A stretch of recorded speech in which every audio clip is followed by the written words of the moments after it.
kamu dalam mata pelajaran biologi kelas 12. Tapi seperti biasa, sebelum kita memasuki materi kita, mari sambut salam dari Ibu, salam SFD, semangat, fraternitas, dan bina. Nah, kali ini kita akan memasuki materi kita yang baru. Pernah nggak kalian merasa bahwa ketika minggu ini kita potong kuku, minggu depan kuku kita akan kembali tumbuh? Nah, padahal kalau kuku kita ini kita cabut di dalamnya itu tidak sepanjang yang kita bayangkan, hanya seperti kuku kita ini. Tapi ketika dipangkas itu akan selalu tumbuh. Sama halnya dengan rambut kita. Nah, ketika kita tahun ini 2 kali potong rambut, kemudian tahun depan akan memanjang kembali. Nah, padahal kalau kita cabut rambut kita satu, itu cuma sedikit polikelnya di bawah. Hal ini menunjukkan bahwa selalu ada proses pembentukan di dalamnya. Itu adalah contoh dari sintesis protein. Berarti di dalam tubuh kita terjadi sintesis protein. Jadi sintesis protein itulah yang akan kita pelajari pada kali ini. Nah, kalian penasaran dengan apa yang terjadi sehingga bagian-bagian dalam tubuh kita terus bertumbuh? Nah, nikmati video ini, jangan kemana-mana dan tetap tekun. Salam SFD. Masuk ke dalam pelajaran kita, masih di dalam pelajaran biologi kelas 12. Seperti biasanya ada 2 tujuan pembelajaran yang harus kalian pahami nantinya ketika pelajaran kita kali ini berakhir. Nah, yang pertama anakku, tujuan pembelajarannya adalah setelah mengikuti pembelajaran ini, siswa dapat memahami pengertian sintesis protein dan tetap mengembangkan prestasi dengan rajin dan giat. Dan yang kedua itu adalah setelah mengikuti pembelajaran ini, siswa dapat memahami tahapan sintesis protein dengan cara bertanggung jawab. Artinya apa anakku? Sintesis protein ini sangat besar peranannya dalam kehidupan kita. Nah, kalau sedikit saja salah sintesis protein ini akan bisa menyebabkan perubahan yang signifikan di dalam tubuh kita. Jadi begitu jugalah dengan diri kalian, harus mampu selalu bertanggung jawab terhadap apa yang kamu kerjakan karena efeknya atau dampaknya akan sangat berpengaruh untuk kehidupanmu ke depannya. Jadi langsung saja anakku, untuk menjawab kedua tujuan pembelajaran ini, mari langsung saja kita melihat apa yang harus kita bahas yang pertama. Yang pertama itu adalah sintesis protein. Sintesis protein ini sebetulnya berasal dari 2 kata, sintesis dan protein. Sebelumnya sudah Ibu jelaskan, setiap ada kata sintesis, nah itu sama dengan pembentukan, sama dengan perubahan ya, tetapi dari yang kecil diubah menjadi yang besar begitu. Nah, itulah sintesis. Kemudian ditambahi dengan kata protein. Jadi kalau begitu sintesis protein itu apa, Bu? Langsung saja anakku, sintesis protein itu adalah proses pembentukan protein di dalam tubuh yang dilakukan oleh RNA atas perintah atau kode dari DNA yang terjadi di dalam nukleus dan ribosom. Nah, itulah pengertiannya. Yang perlu kita garis bawahi di sini ada peranan 2 materi genetik, apa itu RNA dan DNA. Jadi sintesis protein itu dilakukan oleh RNA tapi dibentuk oleh DNA. Nah, jadi kalau kita lihat sepintas anakku, kalau dilihat fungsi DNA adalah sebagai pewarisan sifat, fungsi RNA itu sebagai sintesis protein. Tetapi ingat, sintesis protein tidak bisa berjalan kalau tidak ada perintah dari DNA. Nah, jadi harus bekerja sama RNA dengan DNA, walaupun peranan paling besar itu dilakukan oleh RNA. Nah, bagaimana maksudnya itu, Bu? Mari kita lihat lebih jelas anakku ya. Nah, ternyata sintesis protein itu mempunyai 2 tahapan.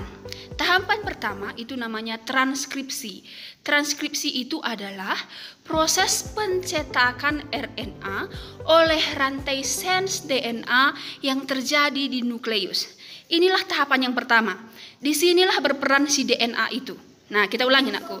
Transkripsi itu adalah proses pencetakan RNA. Jadi Ibu tanya, apa yang dicetak di sini anakku? RNA. Siapa yang mencetak anakku? DNA. Kemarin sudah kita pelajari bahwa DNA itu mempunyai 2 rantai. Nah, jadi 2 rantai itu namanya sense dan antisense. Nah, jadi yang berperan untuk mencetak RNA bukan dua-duanya, tapi yang sense itu. Nah, bisa ya. Rantai DNA itu ada dua, itu sense dan antisense. Tapi yang berperan dalam pencetakan RNA pada sintesis protein itu adalah rantai sense DNA. Paham ya anakku ya? Jadi tidak duanya dipakai, hanya rantai sense-nya saja untuk membentuk RNA. RNA yang dibentuk di sini nanti adalah RNA-D atau RNA duta. Banyak namanya anakku, RNA-D boleh, mRNA boleh ya. Nah, jadi yang mana pun dipakai nanti boleh. Itulah tahapan yang pertama. Kemudian masuk kita ke tahapan yang kedua, itu namanya translasi. Oke, setelah dicetak di nukleus tahu ya nak ya, nukleus itu inti sel. Setelah dicetak di nukleus, maka RNA-D tadi akan keluar dari nukleus dan melekat pada ribosom. Disitulah mulai terjadi peristiwa translasi. Apa itu translasi, Bu? Translasi artinya nakku proses penerjemahan RNA-D. Bisa ya? Tadi dibentuk di mana RNA-D-nya? Ayo, di nukleus. Bagus. Siapa yang membentuk nakku? Rantai sense DNA. Oke, setelah terbentuk di nukleus, masuk dia ke ribosom.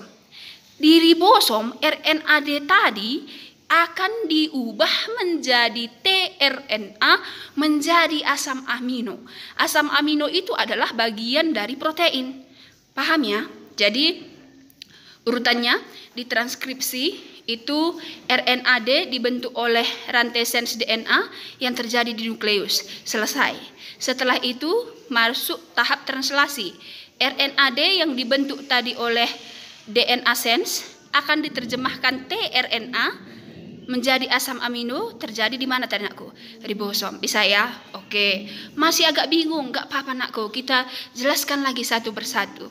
Maka masuk kita ke tahapan transkripsi. Nah, transkripsi tadi kan tahapan awal ini ya.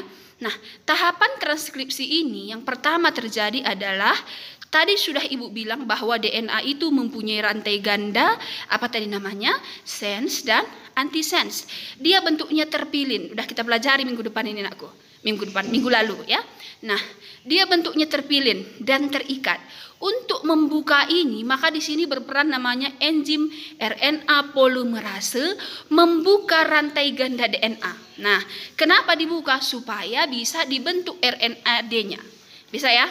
Nah, jadi pada transkripsi yang terjadi pertama adalah enzim RNA polimerase membuka rantai ganda DNA. Oke, setelah terbuka Bu, baru rantai sense DNA membentuk rantai RNA-D. Bisa ya? Nah, ini yang tadi Ibu bilang harus rantai sense. Tidak boleh antisense ya. Nah, yang ketiga, setelah RNA-D yang terbentuk akan keluar menuju sitoplasma dan melekat pada ribosom. Nah, dari mana dia keluar nakku? Sudah jelas tadi Ibu jelaskan bahwa pembentukan RNA-D itu terjadi di nukleus. Nah, setelah terbentuk di nukleus, dia akan keluar menuju mana? Sitoplasma, dan melekat di sitoplasma itu ada ribosom, melekat dia di ribosom itu. Itu ya. Kemudian setelah keluar RNA-D-nya, maka rantai ganda DNA tadi yang awalnya dibuka, berarti kan udah terbuka nakku ya. Nah, jadi yang terbuka itu harus ditutup kembali, begitu. Maka setelah terbentuk RNA-D, keluar dia dari nukleus, rantai ganda DNA akan menutup kembali. Begitulah proses transkripsi selalu berlangsung di dalam sel tubuh kita. Paham? Nah, di sini ada catatannya nakku. Ketika rantai sense DNA membentuk RNA-D itu tidak sembarangan, harus ada pasangannya. Apa pasangannya? Basa nitrogen T.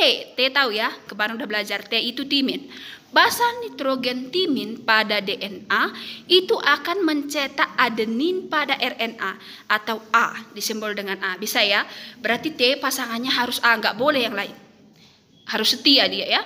Yang kedua nakku, basa sitosin atau dilambangkan dengan huruf C pada DNA harus mencetak guanin atau G pada RNA. Tidak boleh bertukar-tukar ini. Jadi T pasangannya A, C pasangannya G, kemudian basa nitrogen A pada DNA itu untuk mencetak U pada RNA.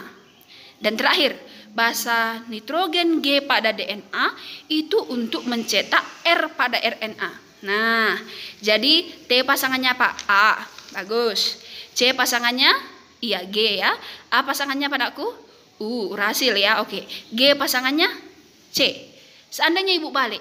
Nah, kalau pada DNA A, maka pasangannya pada RNA itu apa? Tinggal lihat di bawah aku. Coba lihat baris yang ketiga itu.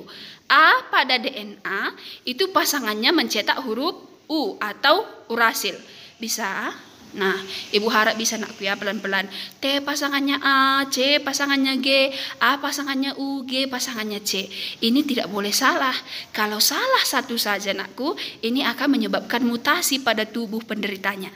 Nah, jadi ini harus dicatat betul-betul dan tidak boleh salah. Bisa ya? Oke, ibu harap paham. Ini untuk tahapan transkripsi. Sekarang masuk kita ke tahapan yang berikutnya. Itu adalah tahapan translasi. Nah, jadi itu ibu bilang tadi harus transkripsi dulu, baru translasi. Nah, kalau pada translasi nakku, kita lihat apa yang terjadi yang pertama. Nah, di sini berperanlah ada namanya RNA-T. Itu berasal dari kata RNA transfer. Namanya aja transfer nakku, berarti fungsinya menerjemahkan. Ya, nah apa yang diterjemahkannya Bu? Nah kita lihat, RNA-T akan menerjemahkan kode yang dibawa oleh RNA-D. Nah, dari mana tadi RNA-D? Masih ingat? RNA-D inilah tadi yang dibentuk pada transkripsi. Jadi fungsi RNA ini membawa kode yang akan diterjemahkan oleh RNA-T pada translasi. Bisa ya nakku ya? Nah, ketika RNA-T menerjemahkan RNA-D, kode yang ada pada RNA-D menjadi asam amino, itu mau tidak mau harus melalui 3 tahapan.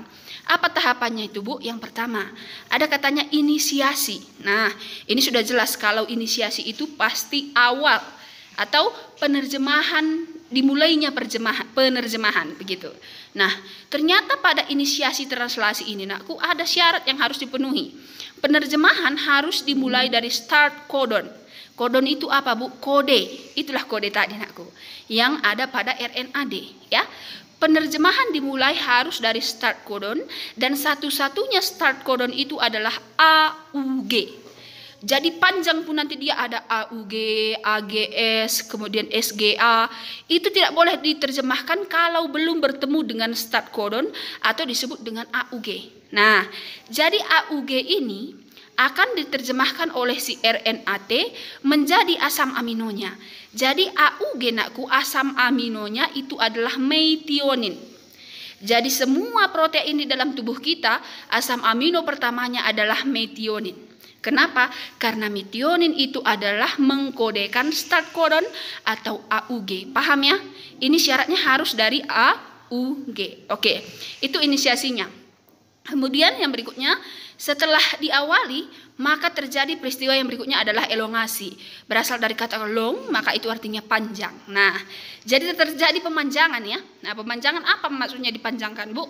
Itu adalah penerjemahan dilanjutkan. Setelah tadi AUG diterjemahkan menjadi metionin, maka dilanjutkanlah sampai bertemu dengan stop codon gitu. Nah, apalagi itu misalnya ada GAC diterjemahkan menjadi leusin. Kemudian ada AAG diterjemahkan misalnya menjadi asam amino yang lain. Begitulah maksudnya. Nah, itulah proses elongasi. Nah, ini akan terus berjalan kalau belum bertemu dengan stop codon. Jadi translasi ini ada start codonnya, ada stop codonnya, ya. Nah, maka yang terakhir itu adalah tahapan terminasi. Berasal dari kata terminal, pemberhentian. Berarti disinilah harus berhenti. Nah, jadi kapan dia berhenti Bu? Dia berhenti apabila penerjemahan atau kode bertemu dengan stop codon. Apa rupanya stop codon? Itu ada 3. UAA, UGA, dan UAG. Nah, tadi kalau start codon itu cuma 1 ya, itu AUG. Kalau stop codon itu 3. Yang manapun kalian jumpa ini nakku, jumpa dengan UAA harus stop. Walaupun masih 2 asam aminonya nanti harus stop. Jumpa dengan UGA itu harus stop. Walaupun ada 100 asam amino sudah terbentuk nakku, tapi belum bertemu dengan ketiga stop codon ini, maka itu harus terus berlanjut. Paham? Nah, jadi mungkin ini masih materinya. Nah, jadi 2 minggu lagi kita akan masuk ke sekolah. Supaya lebih paham nanti Ibu akan menggambarkannya bagaimana sebetulnya proses dari sintesis protein ini. Ini materinya saja dulu, walaupun masih agak mengambang-ngambang, tapi ini sudah Ibu ringkas seringkas-ringkasnya nakku supaya bisa kalian pahami. Nanti kalau di mana lebih kurang pahamnya, bisa kita ulangi lagi di sekolah ya. Tapi setidaknya materinya atau pemahaman awal kalian tentang sintesis protein itu sudah ada, karena materi sintesis protein ini sangat penting dan biasanya itu selalu keluar dalam setiap ujian. Bisa nak? Nah, jadi demikianlah pelajaran kita kali ini. Ibu harap kalian bisa memahami Seperti apa yang biasa Ibu nakku, jelaskan. sebelum kita mengakhiri pelajaran kita kali ini, mari silahkan refleksikan lagi dirimu, apa kira-kira nilai ke SFD mana yang bisa kalian hidupi dari materi kita yang berlangsung pada hari ini. Dan silahkan nanti dikirim melalui kolom komentar ketika kalian mengirim tugas sama kalian hidupi Oke, dari tetap semangat materi dan salam pelajaran SFD. kita ini. Nah, dan seperti biasa juga silahkan dipindahkan buku catatannya dan kirimkan tugasmu tepat waktu. Ya, tetap semangat dan salam SFD.